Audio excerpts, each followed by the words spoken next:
So you want to take a vacation and write off part of it or all of it for business because you talk about business for a day or two, or you spend some time looking at some property or something like that. Can you do it? Probably not, but let's talk about it and see.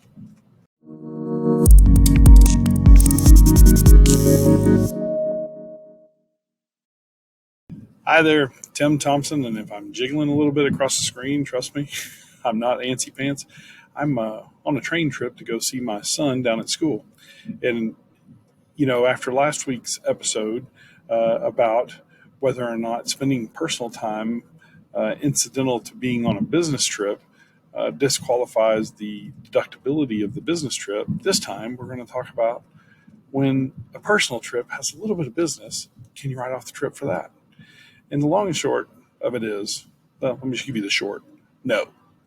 But the long and short is maybe you can a little bit, but you got to be really careful. And at the end of the day, you got to be pretty heroic on your documentation. So before I dive in, hey, listen, please, whatever you're listening to, watching, however you're consuming this content, please like it, subscribe to us, smash the buttons there, comment away.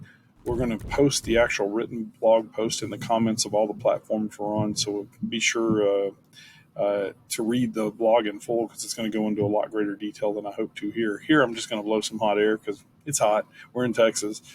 And even though it's late September, it's still hot. It's 97 degrees. I'm on the west side of the train facing out the window that's been glaring the sun down all day to me on this train trip. So I am hoping for the relief soon. I think the train gets to the station here in about another hour. So, and by the way, this is my third take to try to cut this because I'm not good at doing these in a railroad car. Okay. And if you see the red flashes, it's the railroad arms as we were driving by on our train. So we're having some fun. Think it's not legit? Here you go. This is my little reader car light. If I want to read my book, I got it right here. Pretty cool stuff. So let's get down to it. I'm here to see my son. I'm on this trip to see my son. It's a 4.5 hour drive from Dallas. Not a big deal if I don't stop. If I take 5 hours, 5 hours. But to go down here and back, it's a 10-hour trip. This train ride, 9.5 hours, but guess who's not driving? Me. The engineer is. And guess what else I can do? I can sit here and work. And that was my idea. I was like, you know what? That's 10 hours I can't work at all versus 9 or 10 hours both ways that I'm going to sit here and for a good part of it, I'm going to work. Well, can I write off the cost of that train ticket? Can I write off my whole weekend because of it? No, I can't.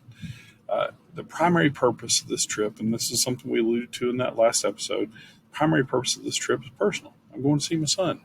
Am I doing a little bit of business? Yeah. If I was visiting my clients that are down here where he goes to school, if I was going to, could I take him to dinner and potentially write off the meal at, the 50% rates? Sure, I could do that. But I'm not doing that this trip, by the way. If I paid for Wi-Fi so I could specifically work, probably can get away with that. Okay. But the big key there is I got to document all of it. And I promise you, even for what I do for a living, I am not the world's best at documentation. So probably not a safe bet for me to do it. And listen, I've sat through some audits and I've had the people that documented everything and had the people that documented nothing. And let me just tell you, you can probably guess. In fact, I'm going to just ask you to think about it. How do you think those two audits went? How did the first person do that had the great record keeping and the second person do who had none? It's probably what you're thinking it is. The latter guy, he owed a lot of money. The first guy, he got a no finding. That means that the IRS said, oh, okay, it was legitimate expenses, you're good to go. See, audits aren't always bad. The reason everybody's scared of audits is it's probably not good documenting. Or they're lying, but let's just assume everybody's good and nobody's lying. They're probably going, oh my gosh, they're going to peel under the covers and realize I haven't been keeping records. So if you're not good at documentation, I'm going to tell you, don't mix business with pleasure.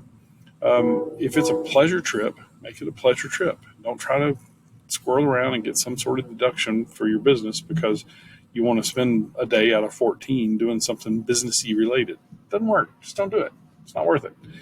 Now, a couple of years ago, we did a 2-week trip. And somewhere in the middle of that trip, I did have business purpose. I spent a day and a half at a conference. Could I write off part of that trip for that? Sure, in a ratio. I could potentially, if I had to stay somewhere different, could write off that hotel room for that. Possibly give my usual 50% meals and entertainment, or really meals, deduction at that point. Probably so. If I could document that it was a business purpose and that I didn't have any other options, yeah, absolutely, I would support that. But can I write off the whole trip for it, or a big chunk of it? No. Can't write off the mileage to get there? No. No. I mean, mileage from where we were staying to the, in that town to the actual event, maybe, if it wasn't in the same hotel, right? So it just gets really sticky if you're trying to do something that, when that very first test is primary purpose, if the primary purpose is personal, it gets really sticky to try to write off anything. Okay, so that's going to be my rule of thumb for you: is keep personal, keep business. And if you have some personal things that happen on the trip that is incidental to the fact that you're on a business trip, that's okay. You just can't try to turn the curve and make it to where you're taking a personal trip and trying to write it off because you thought about your business while you were at it. Trust me, my wife will attest. I think about my business a lot. We love our road trips, and I have to really kind of just sit on my hands or staple my lips together and not talk about business stuff. That doesn't make it a business trip. Okay, I don't get to write that off. And I think that she would rather me, just hush and talk and not talk about it, since we're not going to save any money if I do. So that's kind of how that rolls. But anyway, so listen, if you have any kind of questions on this or anything else that we talk about, please feel free. It's easy for me to say. Please feel free to reach out to us at podcast@timthompsoncpa.com. That's podcast @timthompsoncpa.com. Got any questions? Got any topics you want us to cover? Anything like that, email us there or leave it in the comments, however you want to do it, whatever you're doing, whether you're, again, listening to this on a podcast or watching it on a video somewhere, or even catching it from our website where all these blogs are posted. Please feel free just to comment there or shoot us the email, and we'll get back to you just as soon as we can with it. Okay?